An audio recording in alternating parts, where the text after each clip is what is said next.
Olá, bem-vindo ao meu primeiro webinário, né, como nós prometemos que ia fazer. E vamos, nesse primeiro webinário, falar o que é ser filho, né? Como conhecer e praticar. E como as pessoas têm dificuldade de se ver como filhos de Deus. E é interessante perceber que quando Jesus andou aqui na Terra, o maior referencial que ele queria que a gente tivesse era de filho, né? Porque na antiga aliança, ninguém tinha esse referencial de filho, e sim de servo. Mas nós vemos na nova aliança, Jesus nos trazendo para essa consciência do que é ser um filho de Deus. O que isso implica no reino do Espírito, né? Nessa atmosfera espiritual. O que implica o conhecimento que eu tenho de ser filha de Deus. Porque às vezes as pessoas têm um Deus como aquele pai, né, distante, aquele Deus distante, mas a primeira coisa que eu quero que você entenda é que você não tem um Deus que é pai, você tem um pai que é Deus. E a consciência disso muda tudo, porque verdadeiramente nós somos um produto daquilo que nós pensamos. A Bíblia diz, assim como o homem se vê, assim ele é. Então aquilo que eu penso, eu falo. E aquilo que eu falo, né, acontece, se materializa. Então, se eu penso correto, eu falo correto, os resultados são corretos. Se eu penso errado, eu falo errado, os resultados são errados.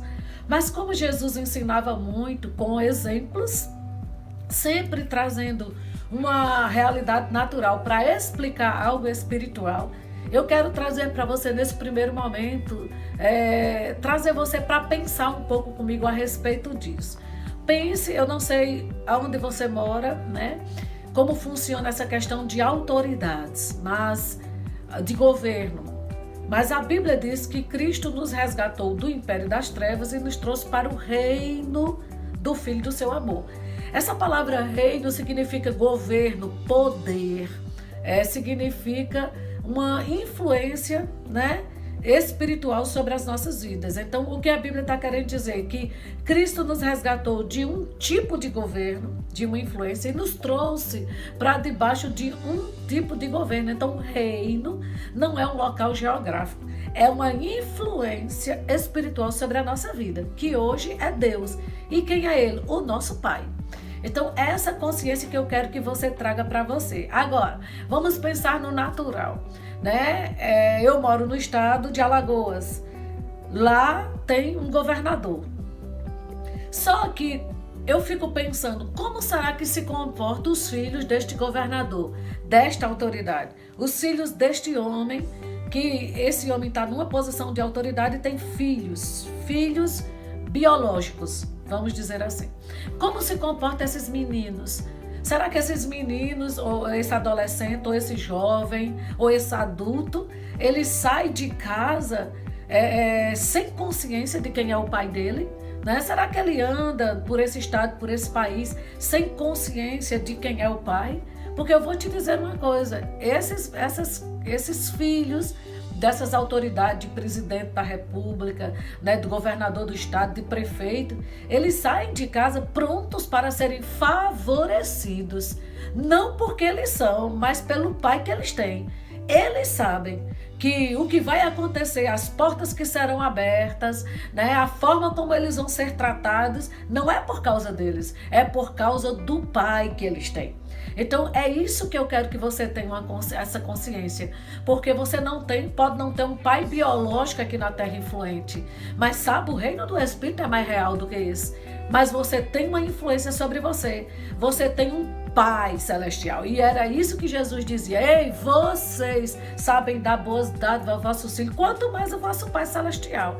Gente, o que é que Deus Pai não pode fazer por você? Então, fica com essa consciência a respeito de Deus como um Pai que você tem aqui na Terra, não é? Para que você possa usufruir dessa influência de Pai, não é? Que Ele tem sobre a sua vida. E você vai ver que se você pensar assim, Você vai acordar e sair de casa diferente, sabendo, não é, que favorecimentos vão vir, favor em comum, não por causa de Rosana, mas por causa da influência do Pai que eu tenho. Então, como conhecer mais a respeito desse assunto, né? Nós sabemos que Jesus, ele fala na palavra, né, algo que me chama muita atenção. Em João, no capítulo 14, Jesus disse assim: olha, não se turve o vosso coração, crede em Deus e crede também em mim. Na casa de meu pai há muitas moradas, se assim não for, eu não teria dito. Mas eu vou preparar-vos lugar. Presta atenção a isso. Quando a gente escuta isso, a gente pensa que Jesus estava falando de preparar um lugar para a gente lá no céu. A gente sempre esquece que Deus tem uma vida aqui na terra para nós, não é? E aí, eu vou vos preparar lugar. E aí ele não termina por aí, ele diz: para que onde eu estou, estejais vós também. Onde era que Jesus estava naquele momento que ele estava falando com aqueles discípulos? Ele estava aqui na terra, como um filho de Deus, fluindo debaixo de uma glória de filho, multiplicando pães e peixes, encontrando ouro na boca do peixe para suprir as necessidades dele. Ele estava aqui na terra, atraindo favor de magos para abrir os tesouros para ele. Um homem aqui na terra, né, que entrou de um nascimento natural através do ventre de uma mulher, mas como filho de Deus, para usufruir o que essa terra tem para ele.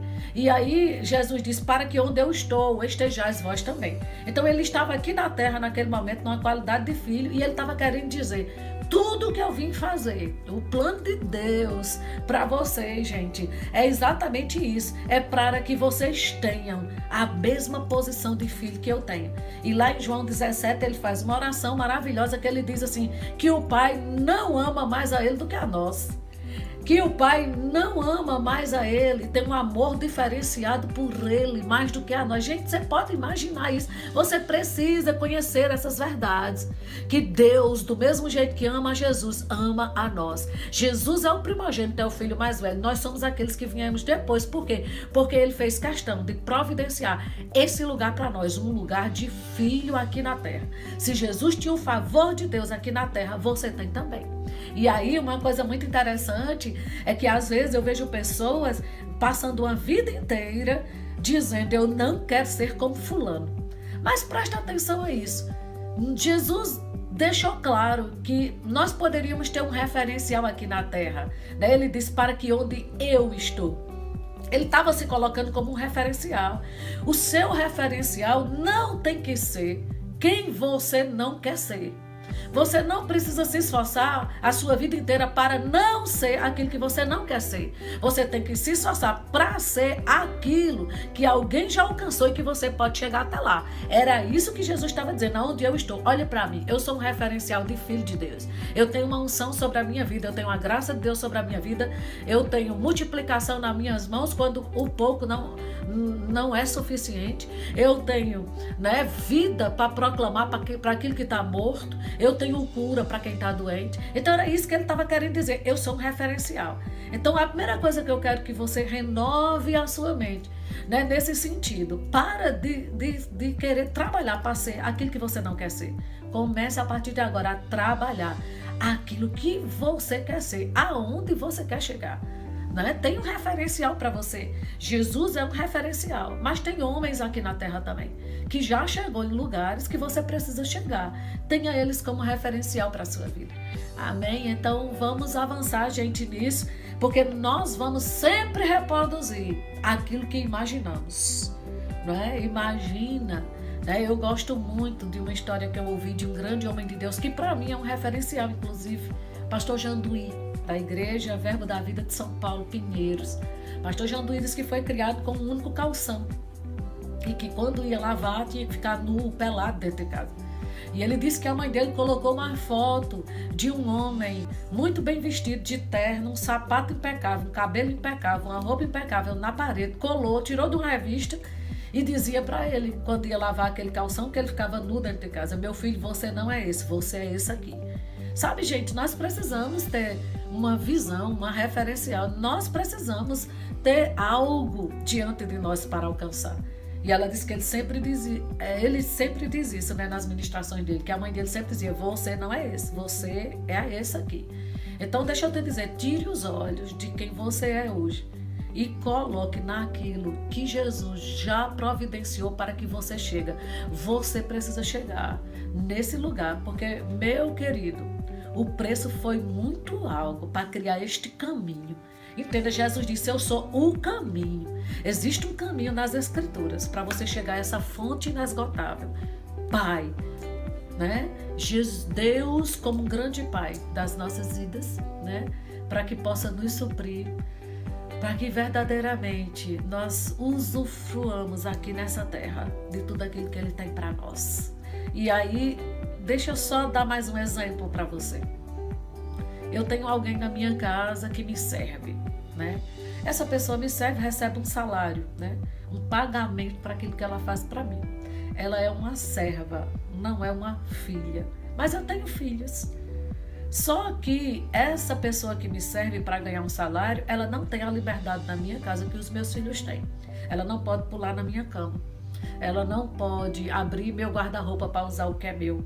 Mas os meus filhos chegam lá em casa, eles pulam na minha cama, eles usam a roupa do pai. Por quê? Porque é filho. E tem mais um detalhe. Sabe que se eu partir para a glória hoje, nada do que eu tenho fica para essa menina, a não ser que eu deixe algo escrito, né? Um testamento. Fulana vai herdar isso, isso e isso, né? Mas os meus filhos, independente de ter algo escrito que eles têm direito, tudo que é meu. Se eu partir hoje para a glória, eles tomam conta. Por quê? Por uma questão de filiação. Porque filho tem direito ao que o pai tem, né? Mas Deus é tão maravilhoso que Ele não só deixou você ter direito ao que Ele tem, mas deixou um testamento mostrando o que é de direito seu e você precisa aprender sobre isso. Amém? Eu vou estar aqui para te ajudar nesta caminhada. Eu sei que vai ser um tempo glorioso para mim e para você. E aí você pode me perguntar, sim, mas como começar, como praticar? Nós sabemos, queridos, que sabe uma instrução que Deus disse para Josué? Josué medita nessas verdades, né? Para ter o cuidado de falar, porque a gente fala aquilo que pensa, né? E de fazer prosperar o teu caminho. Então, o fazer é o praticar. Nós precisamos, gente, praticar as verdades. Nós precisamos acordar de cabeça erguida. Nós precisamos andar, sabe, de cabeça erguida, sabendo quem nós somos. Nós precisamos saber que existe favor em comum nesta terra para nós. E a gente sabe que essas verdades podem ser só uma informação para você, mas você precisa, para praticar, ter convicção. Porque a prática, né, vem pela convicção, né? E é interessante, eu posso te dar uma informação, né? Na minha casa tem uma piscina. Isso é uma informação que você tem, mas você nunca viu. Você pode ir na minha casa um dia e eu vou lá e te mostro a piscina. Aí você diz, bom, agora eu não só tenho conhecimento, eu vi a piscina, eu sei que ela está lá. Mas sabe que isso ainda não é o suficiente? Você saber que tem, você ver que tem, mas enquanto você não pular dentro dela para usufruir dela, isso não faz parte da sua vida, não faz parte de uma experiência. Você está entendendo? Então tem muita coisa da palavra de Deus que chega como um conhecimento, uma informação. Mas aí, quando eu tenho aquele conhecimento, agora eu preciso visualizar aquilo se cumprindo na minha vida. E eu preciso agora desfrutar daquilo para que seja uma realidade. São passos, né? Olha, medita, fala e pratica e você vai fazer o teu caminho prosperar. Então tem muita coisa que já está disponível, que não aconteceu ainda. Não é porque às vezes as pessoas ficam falando coisas, no tempo de Deus as coisas vão acontecer. Gente, nós estamos num tempo propício, nós estamos num tempo favorável. A vinda de Jesus nessa terra, o derramamento de sangue foi para providenciar esse tempo para nós. Você está no melhor tempo que a humanidade já viveu depois da queda. Você vai esperar mais o quê? Com essa história de quando Deus quiser. Gente, isso não é fé. A fé é a certeza das coisas que se esperam. O que é que você tem esperado? E a convicção, olha aí a convicção entrando, dos fatos que não se veem, não é? E eu sempre gosto de dar esse exemplo. Eu tenho convicção do meu nome. Por que você está tão certa que seu nome é Rossana? Porque eu ouvi a vida inteira e fé vem pelo ouvir. De tanto ouvir, a convicção chegou.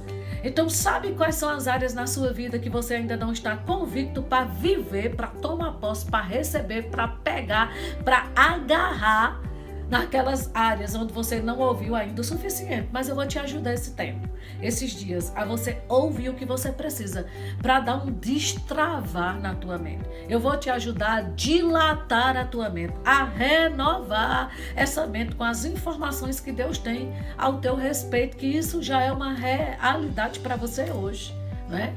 E aí você só precisa avançar no conhecimento. Lembra o que Deus falou? Conheçamos e prossigamos em conhecer ao Senhor. Então você conhece aqui, pratica, mas tem um outro nível amanhã, tem um outro nível depois. E fique certo de uma coisa, por mais que você já tenha vivido coisas maravilhosas da parte de Deus, Ele ainda é muito mais do que aquilo que você já provou dele. E se você ainda não provou o suficiente para saber que Ele é bom, chegou o seu tempo. Esse é o seu tempo, essa é a sua hora. Então vamos, gente, realmente mergulhar no que Deus tem para nós. E aí deixa eu te dar um exemplo bem prático a respeito disso, né? Eu tenho 2 filhos, o mais novo, o mais velho, né? André, e o mais novo, Arthur. E quando esses meninos eram pequenos, e ainda hoje, na idade que eles têm, se eu fizer alguma coisa para um e não fizer para o outro, a confusão está armada. Eu acredito que você que é pai e mãe sabe exatamente do que eu estou falando. E se você é filho também, né? Verdade, todos nós somos filhos. Mas, né, se você sai com um filho para um shopping ou sei lá, para qualquer lugar, dá um sorvete a um, que ele chega em casa falando: minha mãe comprou isso para mim, o outro automaticamente: mãe, eu também quero. Já aconteceu isso com você? Por quê? Você está reivindicando seus direitos de filho. Bom, se eu sou filho e esse aqui teve direito, eu também tenho, né? Não é que um filho tem mais privilégio do que outros. E assim, lá em casa acontece muito isso até hoje, né? Se a senhora fez para fulano, então eu também quero, né? E fica naquela expectativa de receber aquilo que já é um direito deles. E deixa eu te dizer, isso não tem nada a ver com inveja. Tem a ver com reivindicar os direitos de filho, né? Lá na minha casa eram 4 filhos e a gente era do mesmo jeito. Se fez para um, tem que fazer para o outro, né? Então a minha mãe fazia isso e meu pai: bom, se eu não puder fazer para um, eu não faço para nenhum. Porque se um fizer para um, os outros vão querer. Só que eu quero te dizer que o meu pai e minha mãe tinham um certo limite. Mas o nosso Pai, que é Deus, não tem limite nenhum, não tem problema nenhum em abençoar a Rossana, em abençoar você que está me ouvindo, não tem. E o que nós precisamos ter é verdadeiramente isso. Sabe, se Deus fez para ele, vai fazer para mim. Porque Deus não faz acepção de pessoas, Deus faz acepção de fé. E fé só recebe. Tará. Então vamos juntos nessa jornada. Eu aguardo você com expectativa, né? Eu te prometo dar o melhor de mim, o estudar, o meditar e transmitir para você coisas que eu venho acumulando há anos, gente, de meditação e de estudo, tá bom? Um grande abraço, conto com vocês nos próximos vídeos. Deixa teus comentários, isso é importante para mim. Dá o teu feedback.